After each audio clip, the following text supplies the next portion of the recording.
গল্পের শুরুতে আমরা এক মহিলাকে দেখতে পাই যার নাম রমি, যার বয়স 50 বছর, আর সে এক রোবোটনিক অটোমেশন কোম্পানি সিইও। তার স্বামী একজন বিখ্যাত থিয়েটার ডিরেক্টর, তাদের 2 মেয়ে আছে। কিন্তু রমির দাম্পত্য জীবন ঠিকমতো চলছে না, কারণ স্বামী তাকে শারীরিকভাবে খুশি করতে পারে না।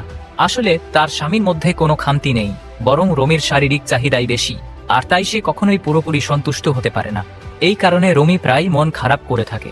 একদিন যখন রমি হেঁটে হেঁটে তার অফিসে যাচ্ছে, ঠিক তখনই হঠাৎ একটা কুকুর তার দিকে তেড়ে আসে। এটা দেখে রমি ভীষণ ভয় পেয়ে যায়, কিন্তু একটা ছেলে কুকুরটাকে ডেকে নিজের কাছে নিয়ে নেয় আর তাকে শান্ত করে ফেলে। এভাবেই ছেলেটা রমিকে বাঁচিয়ে দেয়। এরপর রমি অফিসে পৌঁছায়। তার অ্যাসিস্ট্যান্ট কিছু নতুন ইন্টার্নদের সঙ্গে পরিচয় করিয়ে দেয়, আর তাদের মধ্যেই একজন ছিল সেই ছেলেটা যে কুকুরের হাত থেকে রমিকে বাঁচিয়েছিল। ছেলেটার নাম সামুয়েল, বয়স 23। সে ইয়াং, আকর্ষণীয় আর কনফিডেন্ট। দুজনকে দেখেই চিনতে পারে। রমির নজরে আসে সামুয়েলের এনার্জি বাকিদের থেকে আলাদা। সে বিন্দুমাত্র ইতস্তত না করে রমির সামনে নির্ভয়ে প্রশ্ন করছে। ব্রেকের সময় রমি সামুয়েলকে জিজ্ঞাসা করে, তুমি ওই কুকুরটাকে কিভাবে সামলালে? সামুয়েল হেসে বলে, আমার কাছে একটা কুকি ছিল, সেটা খাইয়ে দিয়েছিলাম, তাই ও শান্ত হয়ে গিয়েছিল। রাতে রমি স্বামীর সঙ্গে বিছানায় রয়েছে, কিন্তু সেই রাতেও সে খুশি হতে পারে না, তাই ভিডিও দেখে নিজের চাহিদা মেটানোর চেষ্টা করে। পরদিন রমি আর তার স্বামী অফিসে রাখা এক পার্টিতে যোগ দেয়। সেখানে অনেকেই ছিল, সবাই মজা করছিল। রমিও ছিল, সে সিগারেট খেতে বারান্দায় যায়। ঠিক তখনই সামুয়েল এসে বলে, আমি মেন্টরশিপ প্রোগ্রামে তোমাকে আমার মেন্টর হিসেবে বেছে নিয়েছি। কিন্তু রমির এই বিষয়ে কোনো ধারণাই ছিল না, তাই চুপচাপ থাকে। এরপর রমি আবার পার্টিতে ফিরে যায়, আর তার স্বামী তাকে নাচতে বলে। কিন্তু রমি না নেচে একপাশে দাঁড়িয়ে সামুয়েলকে দেখতে থাকে, যে অন্য এক মেয়ের সঙ্গে ড্যান্স করছিল। সামুয়েল এত মজা করে নাচছিল যে তার টাই খুলে নিচে পড়ে যায়, কিন্তু সে খেয়ালই করেনি। অন্যদিকে রমি এক দৃষ্টিতে তাকে দেখতে থাকে, চোখের পলকও ফেলে না। পরদিন অফিসে গিয়ে রমির চোখ করে মাটিতে পড়ে থাকা সেই টাইয়ের দিকে। সে সেটা তুলে নিজের কেবিনে নিয়ে যায়। তারপর টাইটা শুনকে দেখে, এমনকি সে তাকে কিসও করে। এর থেকে বোঝাই যাচ্ছিল সে সামুয়েলের প্রতি আকৃষ্ট হয়ে পড়ছে। এরপর রমি নিজেকে আরো ইয়াং আর সুন্দর দেখানোর জন্য স্কিন ট্রিটমেন্ট আর থেরাপি নিতে শুরু করে। পরদিন অফিসে ঢোকার জন্য লিফট নিলে রমির সঙ্গে সামুয়েলের দেখা হয়। সামুয়েল বলে, মেন্টরশিপ প্রোগ্রাম অনুযায়ী আমার তোমার সঙ্গে 10 মিনিট কথা বলতে হবে। কিন্তু রমি জবাব দেয়, আমার অত সময় নেই, বলে চলে যায়। কিন্তু তার অ্যাসিস্ট্যান্ট বুঝিয়ে বলে যে এটা করলে ইন্টেন্টের বুঝতে সুবিধা হবে আর কোম্পানিরও উপকার হবে। তাই শেষমেশ রমি রাজি হয়। এরপর রমি সামুয়েলের সঙ্গে মিটিং করে। সে বলে, তোমার হাতে মাত্র 7 মিনিট, তাড়াতাড়ি প্রশ্ন করো। You have 7 minutes. 10, I think. Samuel সরাসরি রমির এক সিদ্ধান্ত নিয়ে প্রশ্ন তোলে। এর আগে কোনো কর্মী এমনভাবে তার সামনে কথা বলেনি। রমির একটু অস্বস্তি লাগে, কিন্তু কোথাও গিয়ে সে এর দ্বারা প্রভাবিত হয়। রমি রাগ করে সেখান থেকে বেরিয়ে যাওয়ার চেষ্টা করলে সামুয়েল তাকে থামায়। সে একেবারে সামনে এসে রমিকে কিস করতে চায়, আর সেটা দেখে রমিও তাকে কিস করে দেয়। কিন্তু পর মুহূর্তেই রমির মনে হয় এটা ঠিক হচ্ছে না। সে বলে, এগুলো হওয়া উচিত না, বলে তাড়াতাড়ি সেখান থেকে বেরিয়ে যায়। এরপর থেকে রমি ঠিক করে যে সে সামুয়েলের থেকে দূরে থাকবে। কিন্তু এটা ওর পক্ষে অত সহজ ছিল না, কারণ তার স্বামী এখনো তাকে সেই শারীরিক সুখ দিতে পারেনি যা সে চেয়েছিল। তাই রমি সম্পূর্ণভাবে সামুয়েলের প্রতি আকৃষ্ট হয়ে পড়েছিল। অফিসে থাকাকালীন সামুয়েল তাকে বলে, এই সপ্তাহে আমাদের মিটিং করতে হবে, কারণ আমি তোমাকে মেন্টর হিসেবে বেছে নিয়েছি, আর এটা কোম্পানির নিয়ম। কিন্তু রমি তাকে এড়িয়ে যেতে চায়, তাই সে শুধু বলে, আমি দেখব। রাতে রমি অফিসের বন্ধুদের সঙ্গে এক পার্টিতে যায়। সেখানে সামুয়েলও ছিল, আর সে এক দৃষ্টিতে রমিকে দেখছিল। ওদের দুজনের চোখাচোখি হয়, আর দুজনেই পরস্পরকে ঘুরে ঘুরে দেখতে থাকে। কিছুক্ষণ পর রমির মনে পড়ে অফিসে জরুরি কিছু কাজ আছে, তাই সে পার্টি ছেড়ে অফিসে ফিরে যায়। নিজের কেবিনে ঢুকতেই তার নজরে পড়ে একটা টেবিলে রাখা একটা নোটের উপর। তাতে একটা হোটেলের নাম, নম্বর আর সময় লেখা থাকে। পরদিন রমি সেই হোটেলে যায়। সে ঘরে ঢুকতেই সামুয়েলও সেখানে আসে। রমি বলে, এটা একদম ভুল, আমাদের এভাবে দেখা করা ঠিক হচ্ছে না, যা হচ্ছে এটা থামাও। সামুয়েল হেসে বলে, তাহলে তুমি এখানে এলে কেন? রমির কোনো উত্তর থাকে না। একটু ইতস্তত করে সে বলে, তুমি ইয়ান, আমি তোমার সুযোগ নিতে চাই না। কিন্তু সামুয়েল আত্মবিশ্বাসীভাবে বলে, এখন আমার কাছে পাওয়ার আছে, আমি যদি কারো কাছে বলে দিই তাহলে তোমার চাকরি চলে যাবে। সামুয়েলের এই ডমিনেন্ট মনোভাব রমির ভালো লাগে। এরপর সামুয়েল তাকে জিজ্ঞাসা করে, তুমি কখনো কাউকে নিজের ওপর পুরোপুরি কন্ট্রোল নিতে দিয়েছো? রমি আস্তে উত্তর দেয়, না, আমি সবসময় নিজের কন্ট্রোলে থাকি। সামুয়েল হালকা হেসে বলে, আমি তা মনে করি না। সে আস্তে আস্তে রমির কাছে আসে। রমি তাকে থামাতে চায়, কিন্তু সামুয়েল মৃদু স্বরে বলে, শান্ত হও। তারপর সে বলে, তোমার কাপড় খুলে ফেলো। রমি মানতে চায় না। তখন সামুয়েল আদেশের সুরে বলে, হাত আর পায়ের ওপর ভর দিয়ে কুকুরের মতো মাটিতে বসো।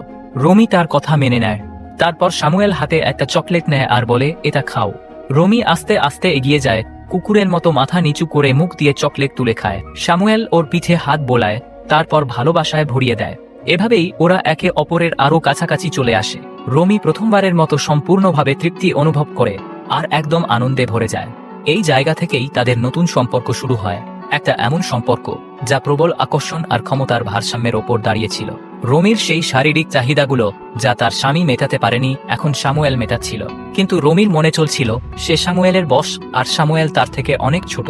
সাথে সে একজন বিবাহিত মহিলা আর তার সন্তানও আছে। ওরা অফিস, হোটেল আর বিভিন্ন জায়গায় গোপনে দেখা করত এবং সম্পর্ক গড়ে তুলছিল। আস্তে আস্তে রমির দেহভঙ্গি বদলাতে থাকে, সে আরো নির্ভর, আরো বেপরোয়া হয়ে উঠছিল। সামুয়েল সবসময় ডমিনেন্ট ভঙ্গিতে ওকে ভালোবাসত, আর রমি এতে ক্রমশ আসক্ত হয়ে পড়ছিল। একদিন রমি যখন কাজ শেষ করে বাড়ি ফেরে, তখন দেখে সামুয়েল ও স্বামী আর মেয়েদের সঙ্গে কথা বলছে। এই দৃশ্য দেখে সে হতবাক হয়ে যায়। রমি সামুয়েলের কাছে গিয়ে জানতে চায় সে এখানে কেন। তখন সামুয়েল মিথ্যে বলে, তুমি তোমার ল্যাপটপ অফিসে রেখে এসেছিলে, সেটা ফেরত দিতে এসেছি। রমি রাগে ফুঁসতে থাকে। সে সামুয়েলকে গাড়িতে তুলে নিয়ে যায় আর ভিতরে বসেই চিৎকার করে ওঠে, আমার পরিবারই আমার সব, আর তুমি আর কখনো আমার বাড়ির আশেপাশে আসবে না। তারপর সে বলে, আমাদের এই সম্পর্ক শেষ করা উচিত, আমি চাই না কেউ কিছু জানুক। কিন্তু সামুয়েল এতে ক্ষিপ্ত হয়ে যায় আর দুজনের মধ্যে তর্ক শুরু হয়। শেষে সামুয়েল রাগ করে গাড়ি থেকে নেমে চলে যায়।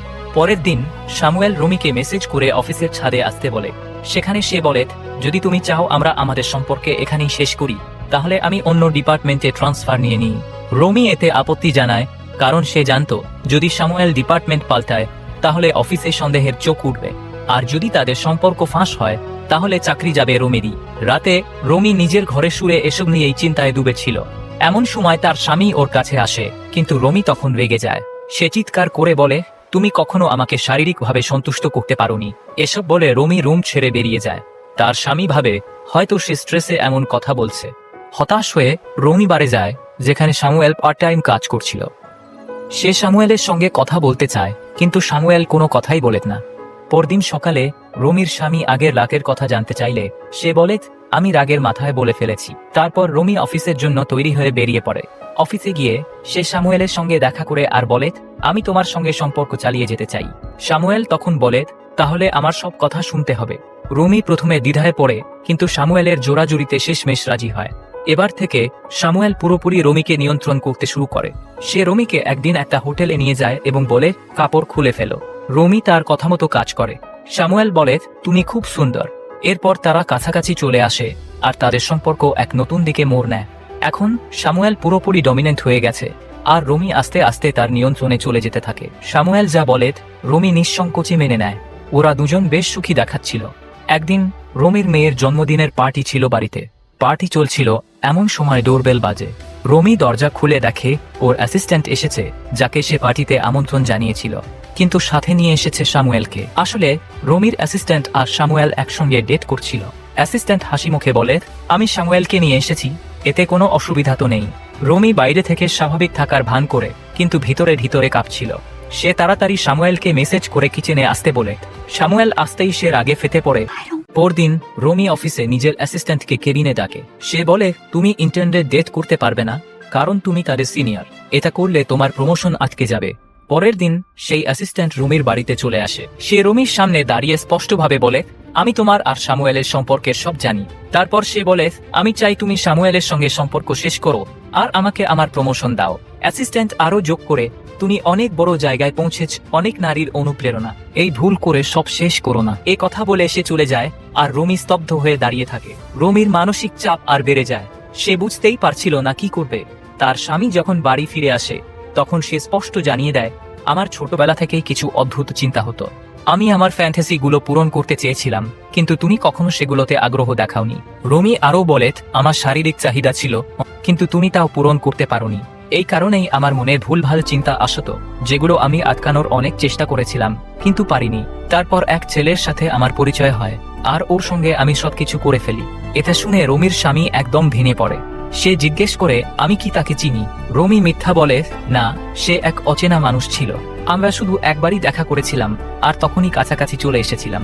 তারপর রমি যুক্তি দেয়, আমারও তো শারীরিক প্রয়োজন ছিল। সব শুনে রমির স্বামী প্রচন্ড রেগে যায়। রমি তাকে বোঝানোর চেষ্টা করে, আমি তোমাকেই ভালোবাসি, কিন্তু তার স্বামী চিৎকার করে বলে, তুমি আমাকে ঠকিয়েছ, একবারও আমাদের সন্তানের কথা ভাবনি। সে রমিকে বাড়ি থেকে বেরিয়ে যেতে বলে।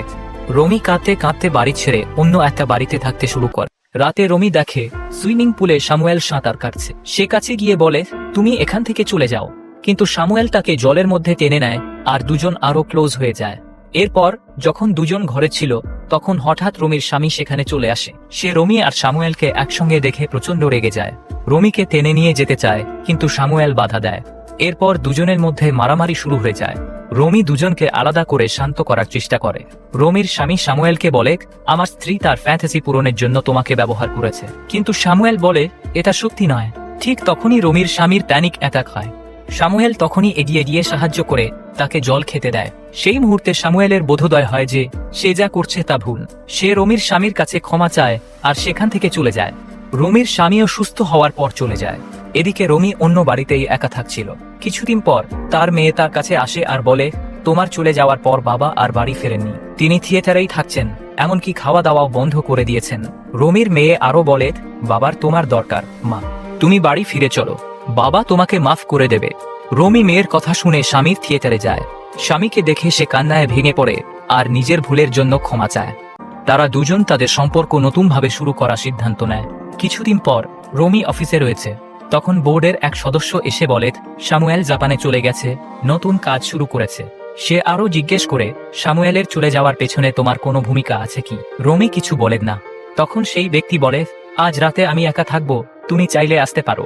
রমি বুঝে যায় লোকটা তার আর সামুয়েলের ব্যাপার জানে এবং এখন সেটা কাজে লাগাতে চাইছে। কিন্তু রমি সাফ জানিয়ে দেয়, আমি তোমাকে ভয় পাই না, আর তুমি এখান থেকে চলে যাও। এরপর রমি তার স্বামীর সঙ্গে নিজের বাড়ির বিছানায় রয়েছে। তার স্বামী এবার তার ফ্যান্টাসি অনুযায়ী তাকে খুশি করার চেষ্টা করছে, আর রমিরও এটা দারুণ লাগছিল। সে পুরো মুহূর্তটা অনুভব করতে করতে গভীর চিন্তায় ডুবে যায়। তার কল্পনায় সে নিজেকে স্যামুয়েলের সঙ্গে হোটেলের এক রুমে দেখতে পায়, যেখানে স্যামুয়েল রাস্তার সেই কুকুরের সঙ্গে ছিল। কিন্তু রমি কুকুরটার জায়গায় নিজেকে কল্পনা করে, যেখানে স্যামুয়েল তাকে ভালোবাসছে। আসলে স্যামুয়েলের সঙ্গে দেখা হওয়ার পর রমির উপলব্ধি হয় যে শারীরিক চাহিদাগুলো এতদিন সে অনুভব করেও পূরণ করতে পারছিল না, সেগুলো স্যামুয়েলের মাধ্যমে সম্ভব হয়েছিল। স্যামুয়েলই তাকে তার ফ্যান্টাসির অনুভূতি বোঝায়। আর ওর সঙ্গে সময় কাটিয়ে রমি বুঝতে পারে সে ভালোবাসার পাশাপাশি ডমিনেন্ট আচরণও পছন্দ করে, যা আগে কখনো কল্পনা করেনি। এইভাবেই মুভি শেষ হয়।